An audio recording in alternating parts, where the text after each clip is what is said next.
Hello everyone. देखिए, environment and ecology series को continue रखते हुए हम आज बात करेंगे इकोलॉजी के ऊपर। जैसा कि आप अपने स्क्रीन के ऊपर देख रहे हैं, यहाँ लिखा है इन्वायरमेंट एंड इकोलॉजी। तो आप सभी का स्वागत है हमारे यूट्यूब चैनल कात्या शर्मा के ऊपर। देखिए, ये जो हमारा यूट्यूब चैनल है, इस पे अभी सब्सक्राइबर बहुत ही कम है, जैसा कि आप जानते हैं। तो अगर आपको वीडियो चाहिए और बेहतर से बेहतर वीडियो चाहिए तो आप इस वीडियो को ज़्यादा से ज़्यादा लोगों तक शेयर कीजिए और चैनल को सब्सक्राइब करवाइए, ठीक है।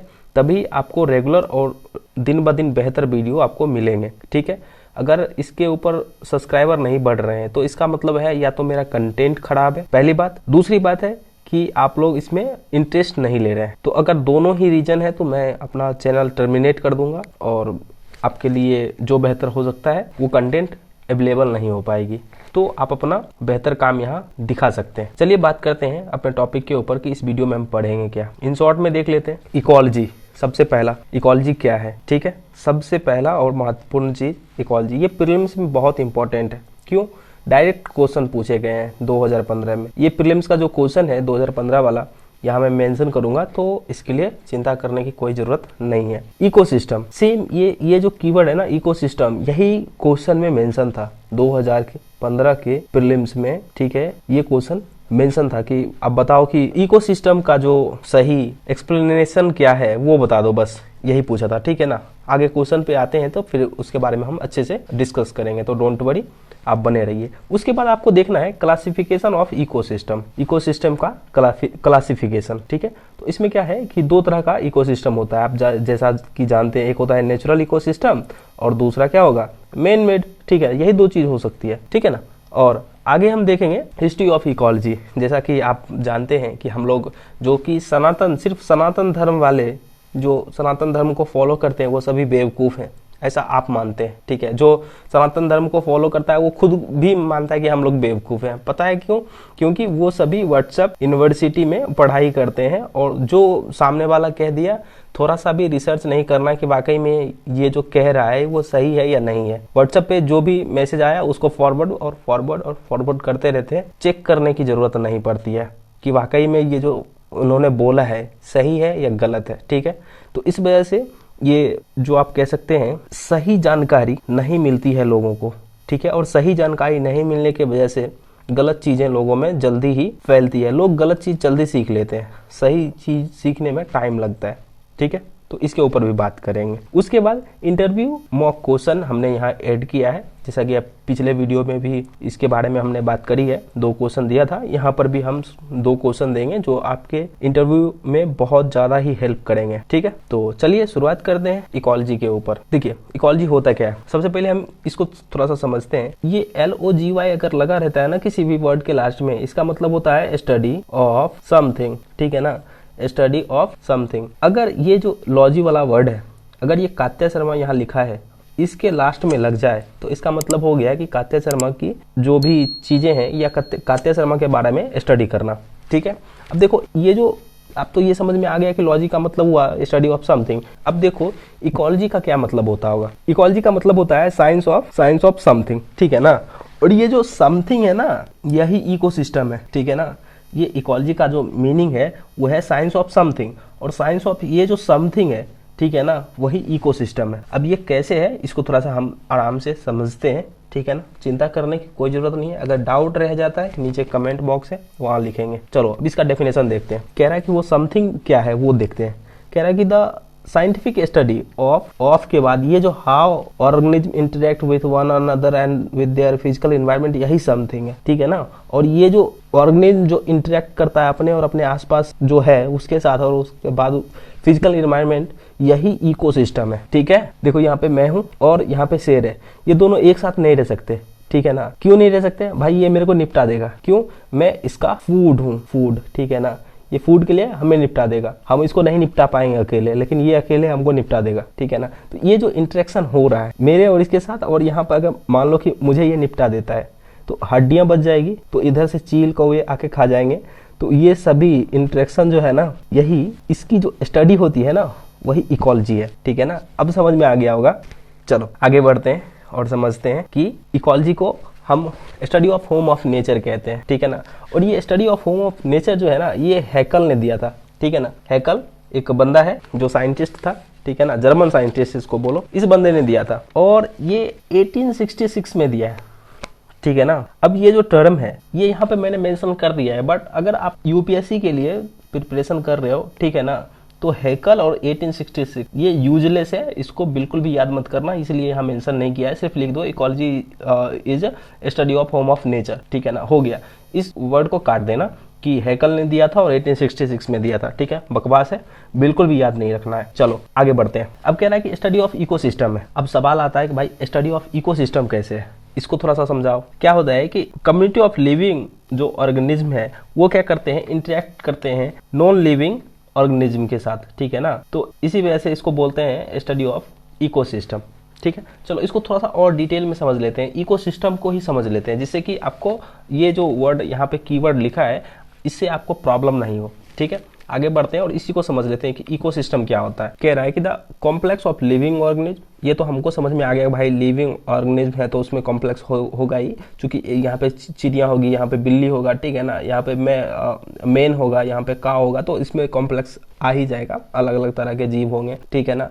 देयर फिजिकल इन्वायरमेंट, जहाँ पर भी रहेगा फिजिकल और बायोलॉजिकल इन्वायरमेंट होता है, तो फिजिकल इन्वायरमेंट रहेगा जहाँ पे एयर मौजूद रहेगी, ठीक है ना, सॉइल रहेगा, ये सभी फिजिकल इन्वायरमेंट के एग्जाम्पल हैं। पिछले वीडियो में हमने इसको कवर किया है, ठीक है, तो आप चिंता भी बिल्कुल भी मत करो। उसके बाद कह रहा है कि inter relationship in particular space, कोई स्पेस होगा, ठीक है, ऐसे इधर तो हो नहीं सकता ना, बिना स्पेस के हम लोग किसी से रिलेशनशिप नहीं बना सकते ना। उसके बाद कह रहा है कि इंटरेक्टिंग एज ए सिस्टम, एक सिस्टम के थ्रू ये दोनों एक दूसरे से इंटरेक्ट करेंगे। अब ये सिस्टम क्या है भाई, देखो आप कहीं रह रहे हो, ठीक है ना, एक छोटा सा एग्जाम्पल लेते हैं।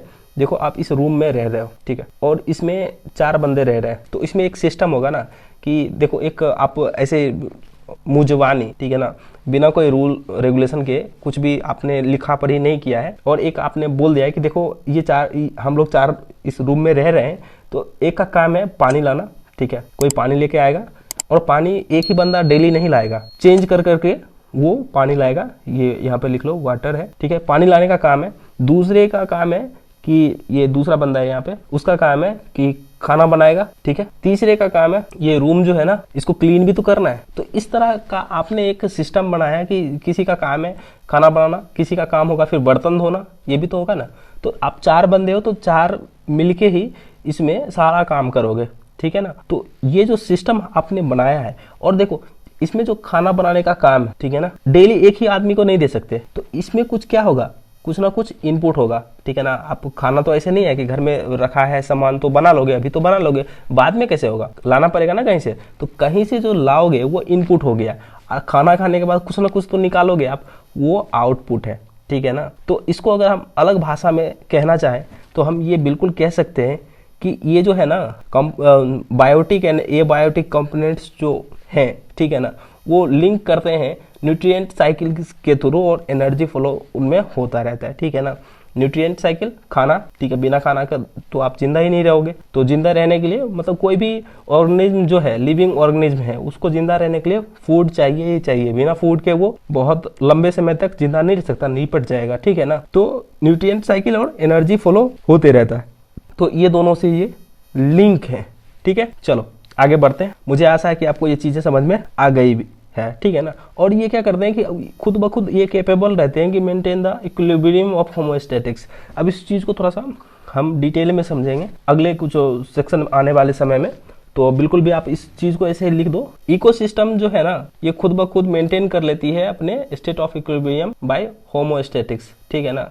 क्या होता है इसको थोड़ा सा समझते हैं, होता कैसे है इसको थोड़ा समझते हैं। देखो अगले सेक्शन में आ जाते हैं। देखो यहाँ पे क्या है ये, और इस तरह का हम ग्राफ बनाते हैं, यहाँ पे टाइम लिख लो और यहाँ पे पॉपुलेशन लिख लो, ठीक है ना। ऐसे इस तरह से पॉपुलेशन बढ़ रही है दिन ब दिन, आपको पता है, और इस तरह से इसको बढ़ना है। लेकिन हुआ क्या कि ये जो अर्थ जो है ना, अर्थ की कैपेसिटी कह लो, जो अर्थ की कैरिंग कैपेसिटी कह लो, ठीक है ना, कैरिंग कैपेसिटी ये इतनी है, तो क्या होगा, ये जो अर्थ की कैरिंग कैपेसिटी इतनी ही है, तो इससे होगा क्या, एक इसका कलर चेंज करते हैं कि आपको समझ में आएगा, ठीक है ना। ये अर्थ की जो कैरिंग कैपेसिटी है वो यहीं पर है, इससे ज्यादा वजन वो सह नहीं सकती, तो क्या होगा, ये ऐसे इसका ग्राफ तो ऐसे जाना था, लेकिन क्या हुआ कुछ ना कुछ चेंजिंग होगा, डाइवर्ट हो जाएगा। क्यों चेंजिंग क्यों होगा, कुछ इशू आएगी। इशू क्या होगा, हो सकता है कि कुछ डिजीज फैल जाए, ठीक है ना, लोगों में कुछ अलग तरह की बीमारियां हो जाए, जैसे कि कोविड वाला था ना, ठीक है, ये कोरोना वायरस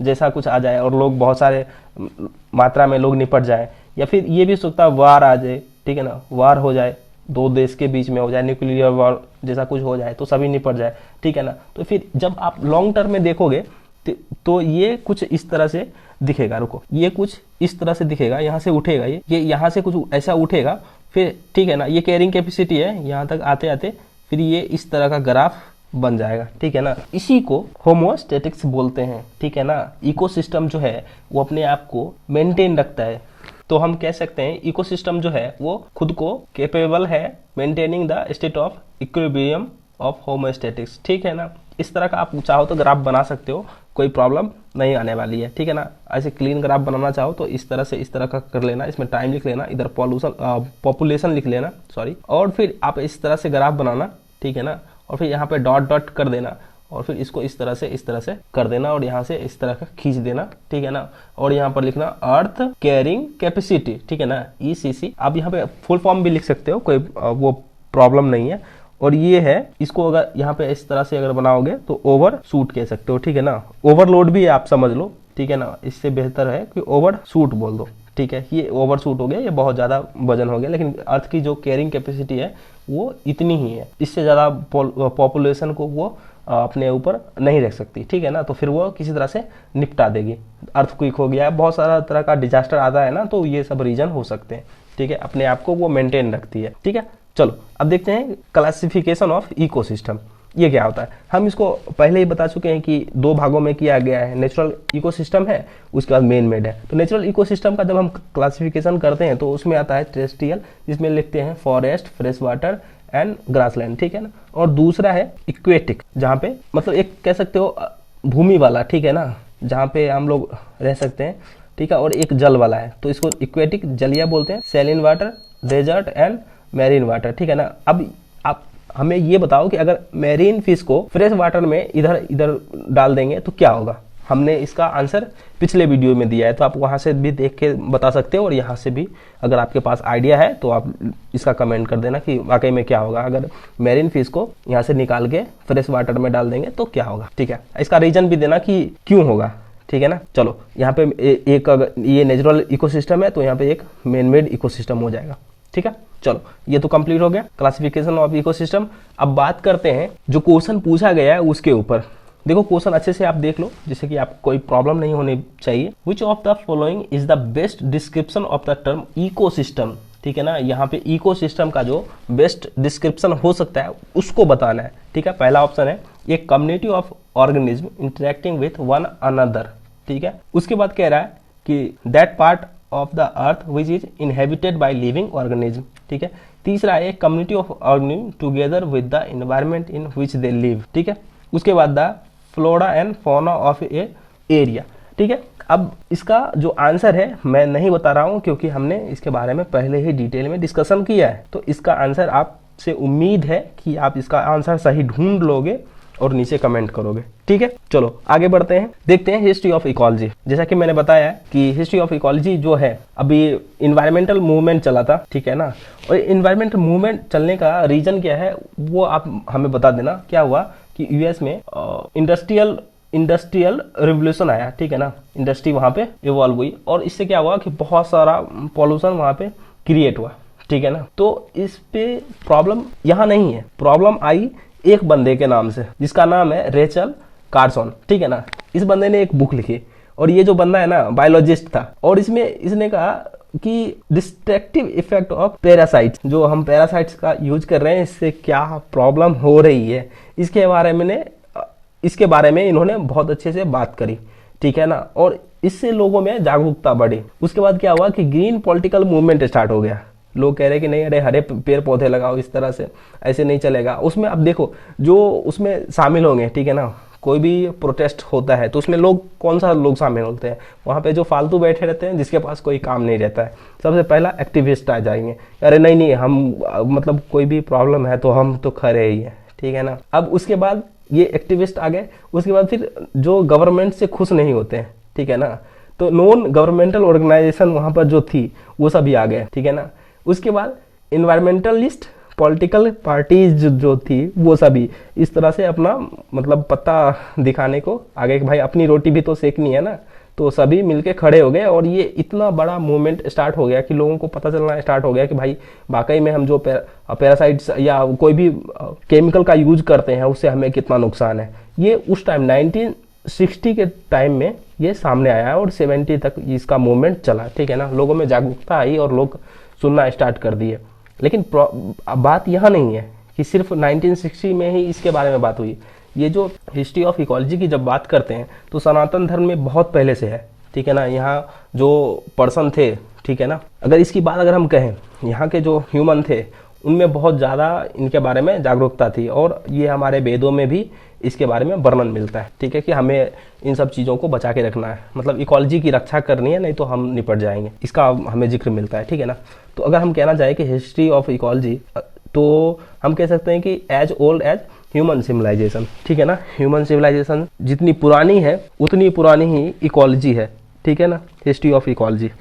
दूसरे शब्दों में कहना चाहें तो हम ये कह सकते हैं कि हमारे जो पहली बात तो as old as human civilization है, ठीक है ना। दूसरी बात है कि जो हमारे पूर्वज थे, ठीक है ना, उनको अल्टीमेट नॉलेज अबाउट ये इकोलॉजी के बारे में वो बहुत ही उम्दा किस्म की जानकारी रखते थे, ठीक है ना। कहने का सेंस है कि डीप, पहली बात तो डीप एंड डेप्थ नॉलेज था उन इकोलॉजी के बारे में, ठीक है। और फिर इसके बाद हमें इसका वर्णन एंशिएंट टेक्स्ट में भी मिलता है। ऐसा नहीं कि मतलब कहीं सुनी बात चली जा रही है, नहीं, इसके बारे में एंशिएंट टेक्स्ट में भी हमें इसका वर्णन मिलता है। सबसे पहले ब्रह्मराज यहाँ पे मिलता है, ठीक है। दूसरा वेदास में मिलता है, संहिताज में मिलता है और अरण्यका उपनिषद ये जो है यहाँ पर भी इसका जिक्र मिलता है, ठीक है। तो चलिए हम थोड़ा सा इसके बारे में भी डिटेल देख लेते हैं। संहिताज के बारे में हम पढ़ेंगे, ठीक है। और इसके बारे में एक कोट्स यहाँ पे मैं मेंशन कर देता हूँ, अगर आप चाहो तो ये कॉपी पेस्ट कर देना। आपको अगर शर्म लग रही हो कि मतलब हम ऐसे कैसे बोल दें कि हमारे वेदों में इस चीज़ का जिक्र है, तो आप ये कोई अंग्रेज है इसका कोट्स यहाँ पे मेंशन कर देना कि भाई इकोसिस्टम के बारे में इन्होंने ये बोला था। ऐसे नाम कॉपी पेस्ट करना नहीं होता है, बट आप चाहो तो ये कंक्लूजन या कहीं पे छिप सकते हो। कह रहा है कि eventually we will realize that if we destroy the ecosystem we destroy ourselves, ठीक है ना। तो हमें बाद में जाके पता चला कि अगर हम इकोसिस्टम को डिस्ट्रॉय करते हैं तो हम खुद भी निपट जाएंगे, ठीक है। चलो आगे बढ़ते हैं और देख लेते हैं कि एंशिएंट टेक्स्ट में जो संहिताज है वहाँ पे क्या मेंशन है। सुस्मिता संहिता एक है, वहाँ पे डीप नॉलेज मिलता है किसके बारे में, प्लांट इकोलॉजी, ठीक है ना, और एनिमल इकोलॉजी, ये दोनों के बारे में यहाँ पे अच्छी जानकारी मिलती है, ठीक है। दूसरा है चरका संहिता। यहाँ पे क्या है कि भाई अगर एयर, लैंड और वाटर ये तीनों को आपने पॉल्यूट किया ना, ठीक है ना, देखो यहाँ पे मेंशन है एयर, वाटर और लैंड, अगर ये तीनों को आपने पॉल्यूट किया, ठीक है, तो आपके जाने के लिए बहुत खतरा है, इंजूरियस टू योर हेल्थ, ठीक है ना। अच्छे से वर्ड में आप कहना चाहो तो ये कह सकते हो कि ये तीनों जो है ना आपके जीने के लिए, सर्वाइविंग के लिए ये बहुत ज्यादा इंपॉर्टेंट है। अगर आप तीनों में से किसी एक को भी नुकसान पहुंचाओगे तो खुद निपट जाओगे, ठीक है। तो ये चरका संहिता में मेंशन है। और ये जो संहिता है ना स्पेशली मेडिसिन के लिए ही है, मेडिसिन के बारे में यहाँ बहुत सारी चीजों का वर्णन है, ठीक है ना। तो आप चाहो तो इसको पढ़ भी सकते हो अपने नॉलेज को बढ़ाने के लिए, ठीक है। चलो आगे बढ़ते हैं और आते हैं इंटरव्यू सेक्शन के ऊपर। देखो एक क्वेश्चन जो मुझे लग रहा था कि यहाँ पे मैंने पिछला सेक्शन में हमने इसके बारे में बात किया था, what drove you to civil service, ठीक है ना। अब ये जो क्वेश्चन है वो थोड़ा सा हमने यहाँ पे चेंज किया है। अगर फॉरेस्ट सर्विस के बारे में आप सोच रहे हो कि हम फॉरेस्ट सर्विस ही देंगे, सिविल सर्विस नहीं देना है, तो यहाँ पे सेम क्वेश्चन आपसे पूछा जा सकता है कि what made you to turn to forest service, क्योंकि सभी को लगता है कि भाई फॉरेस्ट सर्विस चूज करने के बाद वहाँ पे तो कोई काम ही नहीं था, थोड़ा सा कट ऑफ इसका ज्यादा है फॉरेस्ट सर्विस का, बट सभी सोचते हैं कि यार फॉरेस्ट सर्विस में तो कोई काम ही नहीं, आराम से ढंग से बैठे रहो, कोई काम करना ही नहीं होता है, ठीक है। लकड़ी उधर जो है जंगल में उसको काटो और बेचो, ठीक है, उधर से पैसे आएंगे, अथाह पैसे आते हैं, ठीक है। और सभी जो भी सर्विस में आना चाह रहा है ना भाई, बिल्कुल वो सभी सोच के रखें कि पैसे ही पैसे हैं, कोई भी हायर एंड फायर पॉलिसी को सपोर्ट नहीं करता है, ठीक है ना। हायर एंड फायर पॉलिसी, काम आता है करो, नहीं आता है सीट छोड़ो, दूसरे को मौका दो। अभी हमारे बिहार में देख रहे हो ना स्थिति कैसी है, तो ये जो है ना हायर एंड फायर पॉलिसी, इसको मानते ही नहीं है। हम खुद बैठे रहेंगे जब तक हमारे शरीर में जान है, या ये नहीं कि अरे छोड़ दो, नए लोगों को मौका देते हैं, हमसे नई सरकार चल रही है, छोड़ो, नए लोगों को मौका देते हैं, नहीं मौका भी नहीं देना है और कुर्सी भी नहीं छोड़नी है, लोगों को पीछे लेके जाना है, काम तो उनसे हो नहीं रहा है, या काम क्या कर रहे हैं आपको भी पता है, ठीक है। इसके ऊपर बाद में बात करेंगे, बेमतलब का डिस्कशन स्टार्ट नहीं रखना है, पॉलिटिक्स से दूर रहना चाहिए, ठीक है ना, बहुत बेकार चीज़ है। चलो बात करते हैं हॉबी के ऊपर। हमने हॉबी को 4 कैटेगरी में डिवाइड किया। पहला है फिजिकल हॉबी, जो आप दौड़ धूप करते हो, डांसिंग, योगा, हाइकिंग, ये सब भी फिजिकल कैटेगरी में आएंगे, ठीक है ना। उसके बाद सेरेबल, ये जो सेरेबल है ना, ये दिमाग का काम है, रीडिंग करना हो गया, ठीक है, दिमाग का यूज लेते हो, सुडुकू हो गया, पजल खेलना है, कोई गेम खेल रहे हो, तो ये सभी जो है ना दिमाग से काम लेते हो, ठीक है ना। इसमें कंसंट्रेशन जो आपका है ना उसको बढ़ावा मिलता है इस वाले सेक्शन में, ठीक है। आपका कंसंट्रेशन लेवल जो है ना वो बहुत ज़्यादा बढ़ जाता है, ठीक है। उसके बाद तीसरा जो है ना वो क्रिएटिव है। इसमें आप कुछ नया सोचते हो कि चलो इस तरह से हम पेंटिंग बना लेते हैं, ठीक है, या इस तरह का कोई गाना बना लेते हैं, ठीक है ना, इस तरह का कोई राइटिंग कर लेते हैं। ये सब जो है ना ये क्रिएटिव में आता है। कोडिंग वोडिंग जो है ना ये सभी क्रिएटिव में ही आएंगे। उसके बाद कम्युनिटी ओरिएंटेड है, जो आप चाहते हो कि किसी की हेल्प कर दें, जैसे कि मैं आपकी हेल्प के लिए कोशिश कर रहा हूँ लेकिन आप सपोर्ट ही नहीं करते, फिर मैं क्या करूँगा। तो मैं तो कर रहा हूँ, निस्वार्थ सेवा है, लेकिन आपको भी तो इसमें पार्टिसिपेट करना चाहिए, है कि नहीं। गिव एंड टेक की जो पॉलिसी है उसको आप इसी तरह से चला सकते हो ना, कि मैं कुछ दे रहा हूँ तो आपको कुछ लेना भी चाहिए, फिर आपको भी कुछ देना चाहिए रिटर्न, तो ऐसा ही चलता है, ठीक है। तो आप अगर देखोगे यहाँ पे तो हमने हॉबी को 4 कैटेगरी में डिवाइड किया है। अब इसमें से आपको चूज करना है कि भाई आपकी हॉबी क्या है। जब आप ये चूज करके निकाल लोगे कि मेरी हॉबी ये है, तो फिर हम उसके बारे में आप नीचे कमेंट करते चलना, हम देखेंगे जिसका मिलता जुलता एक जैसा हॉबी रहेगा तो फिर हम उसके बारे में किसी और वीडियो में बात करेंगे। इस हॉबी में फिर आपको क्या आंसर देना चाहिए और किस तरह का आपको इसमें कंटेंट ढूंढ के अभी से ही रखना चाहिए और इसकी प्रैक्टिस करनी चाहिए, ठीक है ना। प्रैक्टिस मेक्स मैन परफेक्ट, ये आपने सुना है ना, तो यहाँ पे आप इसको अप्लाई कर सकते हो। चलो, तो हमने अपना पूरा टाइम दिया है आपको, और अगर आपके कोई विचार हैं तो आप नीचे कमेंट करके, मेल करके या कुछ भी करके आप हमें अपने विचार से अवगत करवा सकते हैं, ठीक है। तो अगर आपके और भी कुछ सुझाव हैं तो आप यहाँ कात्या शर्मा, ठीक है, और katyasharma@gmail.com यहाँ पर भी मेल कर सकते हैं। तो thank you so much for your precious time, ठीक है। आपके बहुमूल्य समय के लिए हम आपके आभार व्यक्त करते हैं, और इसी तरह के वीडियो पाने के लिए आप इस चैनल को सब्सक्राइब कर लीजिए और अपने दोस्तों के साथ इस वीडियो को शेयर कर दीजिए। Thank you so much. मिलते हैं अगले सेक्शन में, तब तक आप लोग पढ़ते रहिए।